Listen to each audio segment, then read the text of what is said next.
The Identify widget allows you to access a feature's attributes by clicking on that feature in the map.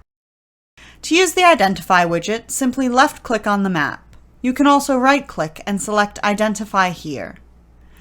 By default, the Identify widget is sent to all visible layers, meaning when you click on the map, attributes will be displayed for all visible layers with features at that location.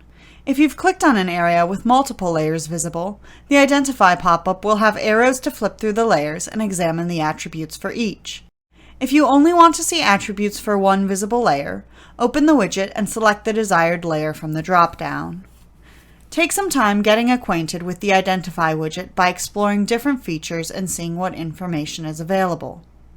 For example, using the Identify widget on the Local Roads layer displays information like road number, road status, and whether or not it's a toll road. Please note, the Identify widget does not fully work in certain browsers, such as Firefox. Try using a different browser, such as Google Chrome, if you're having an issue.